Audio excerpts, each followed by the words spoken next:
नमस्कार, न्यूज हिमाचल में आप सभी का स्वागत। मैं आपके साथ गगन और बात करेंगे हिमाचल में पंचायत चुनाव के लिए नामांकन प्रक्रिया के तीसरे व अंतिम दिन सोमवार को रिकॉर्ड संख्या में नामांकन दाखिल किए गए।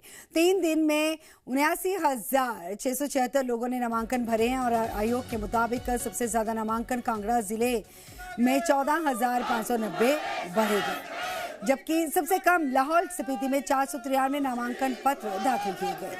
इसके अलावा चंबा जिले की बात की जाए तो पांगी विकास खंड की सूचना अभी प्राप्त नहीं होने की वजह से वहां का आंकड़ा और ज्यादा बढ़ सकता है और 12 मई को रिटर्निंग और सहायक रिटर्निंग ऑफिसर नामांकन पत्रों की जांच करेंगे। वहीं पर 15 मई तक उम्मीदवार नाम वापस ले सकेंगे और इसके बाद चुनाव चिन्ह आवंटित किए जाएंगे।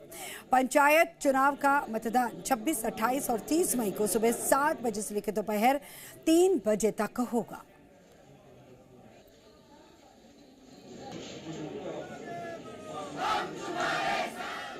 अब बात करेंगे हमीरपुर जिला के सुजानपुर विधानसभा क्षेत्र के कनगरी वार्ड नंबर 1 के निवासियों ने पंचायत चुनाव का बहिष्कार किए जाने का फैसला किया है। उपायुक्त कार्यालय पहुंचकर ग्राम वासियों ने उपायुक्त को पंचायत चुनाव में वार्ड सदस्य के चुनाव के लिए किसी भी व्यक्ति के द्वारा नामांकन पत्र दर्ज नहीं करवाने की जानकारी दी और कहा कि पंचायत चुनाव के लिए कोई भी ग्रामीण मतदान करने नहीं जाएंगे और इसी के साथ ही पंचायत से जोड़ने की भी मांग की गई है। इन लोगों का इल्जाम है कि प्रशासन उनकी कोई सुनवाई नहीं कर रहा और इसके चलते उन्हें बहिष्कार का फैसला लेना पड़ा।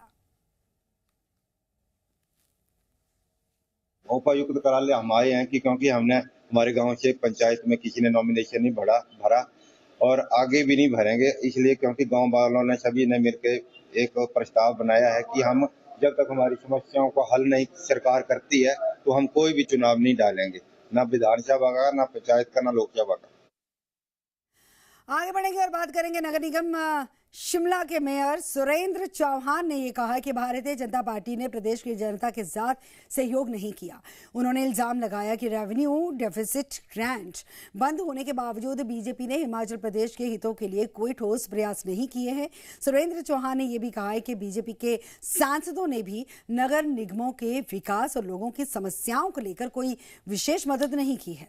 उन्होंने कहा कि हिमाचल प्रदेश में जो आपदा आई उसके बाद जब राज्य की आपदा को राष्ट्रीय आपदा घोषित किए जाने का प्रस्ताव आया तब भी बीजेपी ने जनता का साथ नहीं दिया।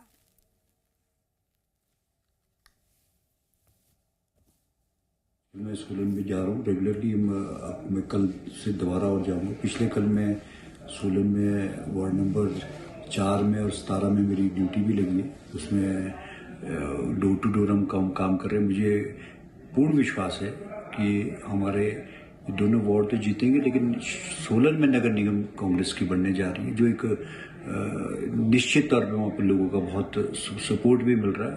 उसके पीछे बहुत सारे रीजंस हैं। मैंने अपने उसमें कहा कि हमें बुरे वक्त के साथ ही बुरे वक्त में हिमाचल प्रदेश के साथ कौन सा दल खड़ा था, चाहे वो आपदा हो या कोरोना आया है, और उसके बाद आरडीजी, हमारे 3 इश्यूज हैं जिसमें भाजपा ने पूरी तरह किनारा किया, जिसमें वो स्टेट के साथ, राज्य के लोगों के साथ, राज्य के हित के लिए वो बिल्कुल खड़े नहीं थे। कोरोना जैसा संकट हो या फिर वैश्विक युद्ध के हालात, पीएम नरेंद्र मोदी ने एक बार फिर से देशवासियों को आत्मनिर्भरता का मंत्र दिया। वडोदरा से पीएम नरेंद्र मोदी ने लगातार दूसरे दिन देश से एक बड़ी अपील की है। ये अपील आपकी रसोई से लेकर आपकी जेब और देश की अर्थव्यवस्था तक जुड़ी हुई है। आइए देखते हैं खास रिपोर्ट।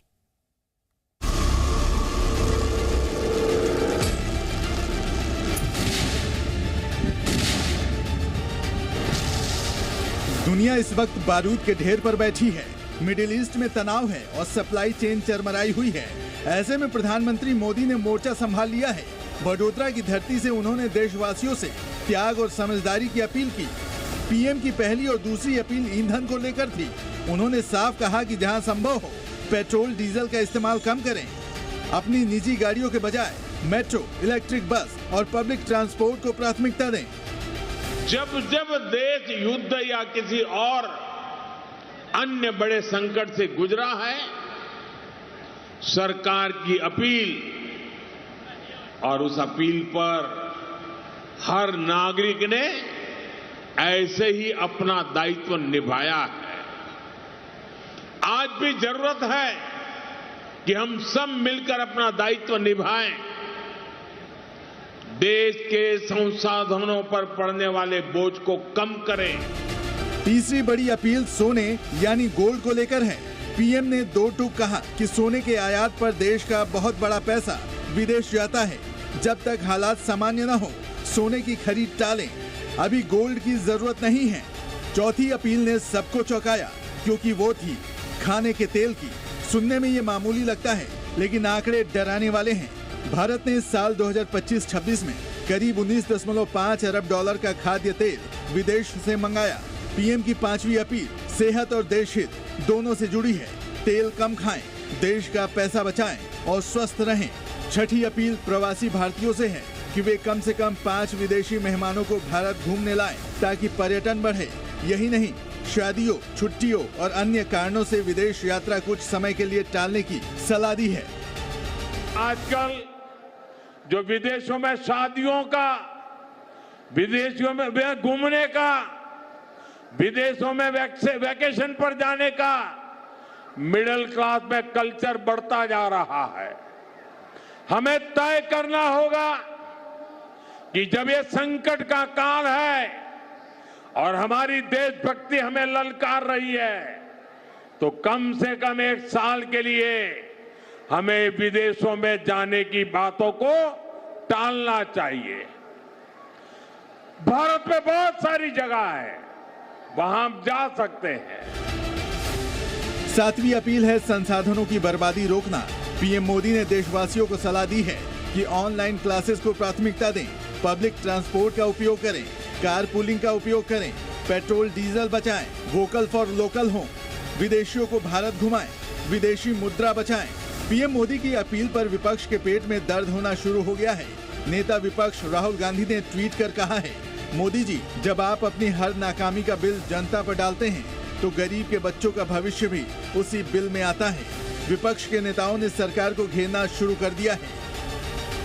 प्रधानमंत्री जी को ऐसी बातें कहनी है तो फिर पूरा हालात क्या है देश के और क्यों कहना पड़ा, वो तमाम बातें स्पष्ट होनी चाहिए देशवासियों के सामने। खाली उन्होंने कह दिया सोना मत खरीदो या विदेश मत जाओ, उसकी आलोचना ही बहुत हो रही है और मीडिया वाले आलोचना कर रहे हैं। पर मेरा मानना है कि राहुल जी ने जैसा कहा, उनको गंभीरता से लेना चाहिए कि वो नेता प्रतिपक्ष है और वो कहते हैं तो सोच समझ के कहते हैं उस बात को। लेकिन पीएम मोदी की ये अपील सिर्फ एक सुझाव नहीं, बल्कि बदलते वैश्विक समीकरणों के बीच भारत को सुरक्षित रखने का एक मजबूत कवच है। ब्यूरो रिपोर्ट, जी मीडिया। पीएम नरेंद्र मोदी के द्वारा देशवासियों से 1 वर्ष तक सोना नहीं खरीदने की अपील के बाद हिमाचल के सराफा कारोबारियों में चिंता बढ़ चुकी है।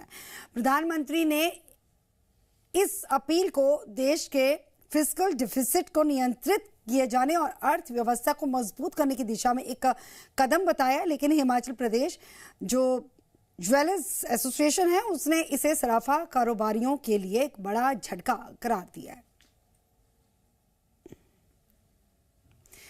तो फिलहाल सोने की कीमतें जो है लगातार बढ़ती जा रही हैं, लेकिन इसी दरमियान जो है पीएम नरेंद्र मोदी की तरफ से जो एक अपील की गई है देशवासियों को कि तकरीबन 1 साल तक सोना ना खरीदा जाए, इसको लेकर सराफा जो व्यापारी है उनके अंदर भी चिंता बढ़ चुकी है, क्योंकि सोना नहीं बेचेगा तो जाहिर सी बात है कि उनकी दुकानें, उनका कारोबार जो है ठप होने की कगार पर पहुंचेगा। तो हिमाचल प्रदेश ज्वेलर्स एसोसिएशन ने भी इसे सराफा कारोबारियों के लिए एक बड़ा झटका करार दिया है।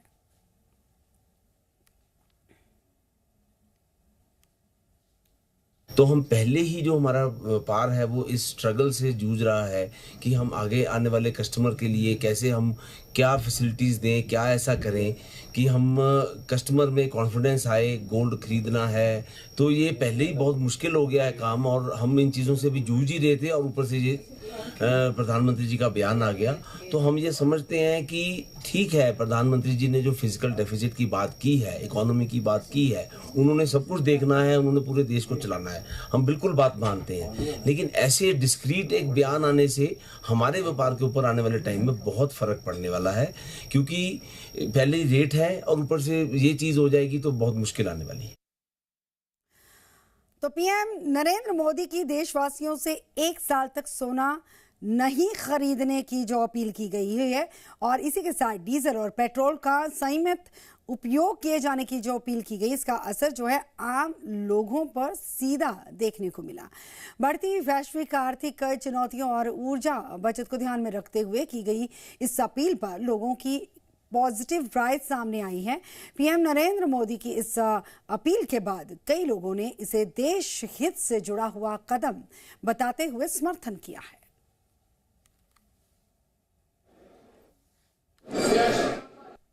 सोने की बात की है उन्होंने, बहुत बढ़िया बोला है, क्योंकि जब किसी चीज का दाम बढ़ जाता है, अगर उसको खरीदेंगे ही नहीं आप, तो अपने आप वो दाम नीचे आएगा। क्योंकि 1.5 लाख रुपए तोड़ा सोना कहाँ का हुआ है, पर हमारे लोगों में एक होड़ मची है, भाई दे पीछे। भाई आप ठीक है, बच्चों की शादी करनी है, अगर आप 20 लाख का उसको सोना, उसके नाम 20 लाख रुपए की एफडी कर दें, जब कल को नीचे आएगा सोना, तब आप सोना ले दो, या सोना क्या एफडी रख दो, जमा कर दो उस बच्चे के नाम से। मैं भी यही चाहती हूँ, जिस तरह से इन्होंने कहा कि वो एफडी बना दे अपने बच्चे के नाम, जब सोना कम हो जाएगा तो आके खरीद ले। नहीं, ये एक अच्छी राय है, जहां अपने देश की खातिर और देश के उत्थान के लिए और इसकी अर्थव्यवस्था को उठाने के लिए हमारा इस वक्त कंपटीशन चाहे पाउंड से बोलें चाहे डॉलर से, हमें इक्वेट करना पड़ेगा अपने रुपया को। तो इसके लिए मेन चीज है, जो भी आयात होने वाली चीजें हैं जो हमें बाहर से आ रही है, उसकी कम कंजम्पशन हम करें, ताकि हमारे पैसे का सर्कुलेशन विद इन कंट्री रहे और हमारी जो अर्थव्यवस्था है हम इसमें ऊपर उठेंगे। एक तरीके से इन्होंने ठीक ही बोला है, अननेसेसरली हमें खरीदना नहीं चाहिए, बिकॉज जैसे जैसे महंगा हो रहा है लोग इसकी होर्डिंग कर रहे हैं, they are seeing it as investment, वो गलत है, उस वजह से और रेट बढ़ रहे हैं। किन्नौर जिले के भाबानगर क्षेत्र से खबर, जहां पर भारी भूस्खलन की घटना से हड़कंप मच गया। दरअसल लगातार जो खराब मौसम चल रहा है और बारिश जो हो रही है, उसी वजह से पहाड़ियों से अचानक से बड़े बड़े पत्थर और भारी मात्रा में मलबा सड़क पर आ गिरा, और जिससे इलाके में यातायात बुरी तरह से प्रभावित हो गया।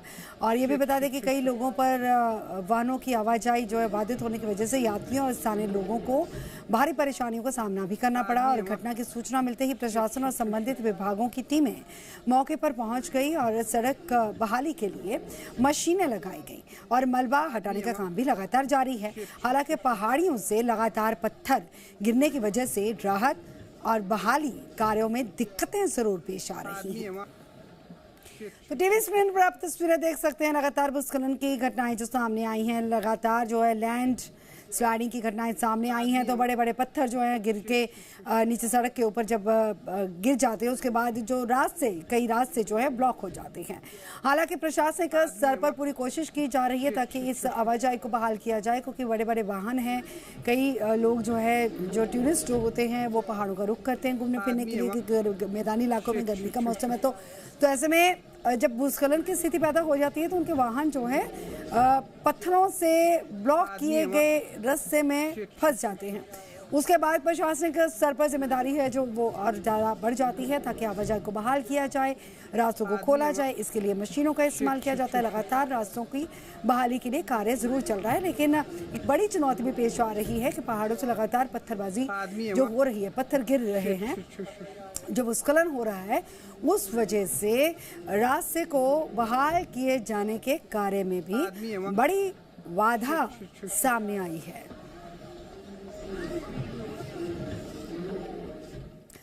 अब बात करेंगे बिजली के स्मार्ट मीटरों की, जिसको लेकर लोगों की नाराजगी अब अनोखे अंदाज में सामने आई है।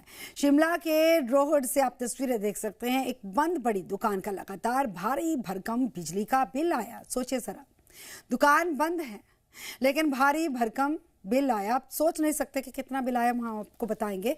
दरअसल जो बिल आया उससे परेशान हिमाचल फल एवं सब्जी उत्पादक संघ के अध्यक्ष हरीश चौहान ने स्मार्ट मीटर को धूप बत्ती दिखाकर उसका पूजन किया, वीडियो सोशल मीडिया पर साझा किया। अब ये वीडियो जो है चर्चा का विषय बना हुआ है और हरीश चौहान का दावा है कि उनकी दुकान तो पिछले 10 महीनों से बंद पड़ी है। सोचिए जरा, 10 महीने से दुकान बंद पड़ी है, दुकान का शटर तक नहीं खुला, लेकिन मार्च महीने का बिल कितना आया? 17,313 रुपये। 17,313 रुपये एक महीने का बिल, जबकि दुकान बंद है। उन्होंने इसकी शिकायत बिजली बोर्ड से भी की है और एप्लीकेशन भी दी है, लेकिन राहत मिलने की बजाय अप्रैल महीने में फिर बिल आया बढ़कर कितना? 23,700 रुपये। स्मार्ट मीटर महाराज, मैं आपसे जो है धूप जलाकर विनम्र विनती करता हूँ कि पहले आपने मार्च में मुझे 17,700 का बिल जो है दिया, बिना बिजली जले, बिना स्विच जले, एक भी स्विच जले, बिना लाइट जले, और अब आप मुझे जो है वो 23,000 का बिल दिए है अप्रैल महीने में। सीधी छलांग आपने बिना स्विच जलाए 6,000 की दी है। मैंने बार बार आग्रह विभाग में भी कर दिया है, 2 बार वहाँ पर अपनी एप्लीकेशन भेज दिया है, कोई नहीं सुनता। तो मैं आपको, मैंने सोचा कि आपको धूप देकर मनाऊँ, शायद आप मान जाए। तो मेरा आपसे आग्रह है कि कृपा करके आप मुझ पर कृपा बनाएं। अगर आप मुझ पर कृपा नहीं बना सकते तो अगले महीने जो है निश्चित रूप से मैं आपको जो है सड़क पर आपका स्नान जरूर दिखाऊंगा। मेरा आग्रह है कि आप मुझे एक धूप के माध्यम से शायद माफ करेंगे, धूप देने के माध्यम से, क्योंकि विभाग तो मेरी सुनता नहीं है और ना ही सुनने वाला है। तो स्मार्ट मीटर महोदय सबको बख्शे, पूरे प्रदेश पूरे देश में आपने जो है पूरी तरह के घर मिटा के रखा है। हम शांति बनाए और हम पर कृपा बनाए, मेरा ये कहना है। मेरी ये महाराज जो दुकान है ये तो ले, और एक भी स्विच एक भी बल्ब नहीं जला, आपने जो है क्योंकि मुझे इतना भारी बर्तन दिया है, आखिरी बार आपसे धूप देकर मैं आग्रह कर रहा हूँ। मेरे पास यही माध्यम है, क्योंकि विभाग में जो है मुझे कहा जाता है कि आपकी लीकेज है, और बंद होने में क्या लीकेज है मुझे समझ नहीं आती। इतना बिल जो है इतने वक्त में आता है। मेरा आपसे आखिरी बार धूप देकर आग्रह है, जय हो स्मार्ट मीटर महाराज, आप कृपा बनाए, यही मेरा।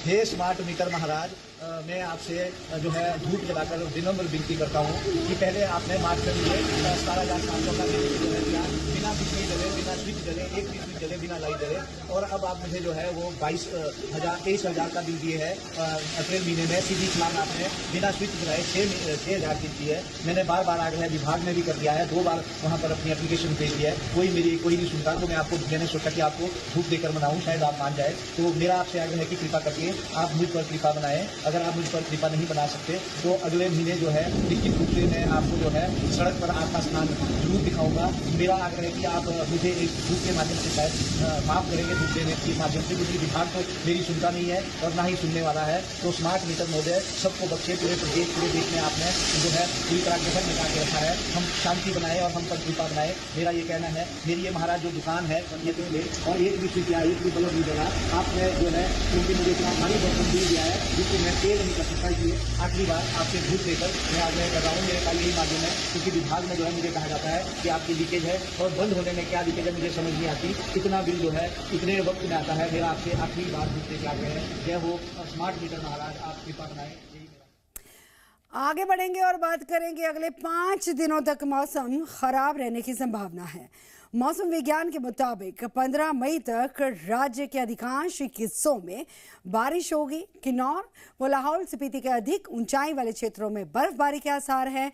विभाग ने कई जिलों में ओलावृष्टि, आंधी, आसमानी बिजली गिरने और तेज हवाओं को लेकर चेतावनी जारी की है। 14 और 15 मई को भी कुछ स्थानों पर हल्की बारिश और मौसम खराब रहने का पूर्वानुमान है।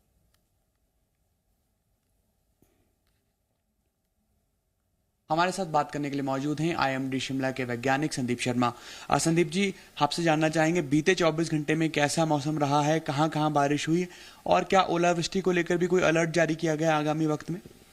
देखिए, बीते 24 घंटों में डिस्ट्रिक्ट चंबा, कांगड़ा, कुल्लू मंडी, यहाँ पे हल्के से मध्यम बारिश के साथ थंडरस्टॉर्म लाइटनिंग के इवेंट्स विटनेस किए गए।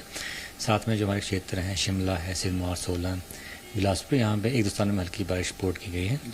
आगामी मौसम की बात करें तो देखिए, आज 12 मई और कल 13 मई को जो हमारे हाई रिस्क डिस्ट्रिक्ट हैं जिसमें विशेषता चंबा और लाहौल स्पीति है, मध्यवर्ती डिस्ट्रिक्ट है जिसमें कांगड़ा, कुल्लू मंडी, शिमला, सोलन, सिरमौर है, यहाँ पे आज और कल में थंडरस्टॉर्म लाइटनिंग के साथ तेज़ हवाएं भी चल सकती हैं, साथ में हल्के से मध्यम बारिश भी होगी। और इसमें बात करें जो हमारे 5 डिस्ट्रिक्ट हैं जिसमें सोलन, सिरमौर, शिमला, कुल्लू और मंडी, यहाँ पे थंडरस्टॉर्म लाइटनिंग के साथ ओलावृष्टि होने की संभावना है आज और कल में। तो इसको देखते हुए इन डिस्ट्रिक्ट्स में ऑरेंज कैटेगरी में ओलावृष्टि का अलर्ट जारी किया गया है। तो आपने सुना कि राज्य में आने वाले कई दिनों तक मौसम खराब बने रहने का पूर्वानुमान है, लेकिन कुछ दिनों बाद ही लोगों को बारिश से राहत मिलेगी। इस सब के बीच जिस तरह से मैदानी इलाकों में गर्मी पड़ रही है, उससे राहत लेने के लिए सैलानी बड़ी संख्या में इस ठंडक भरे मौसम का मजा लेने के लिए हिमाचल जरूर पहुंच रहे हैं। Senior camera person Ashok Soni के साथ अंकुश डोभाल, जी मीडिया, शिमला।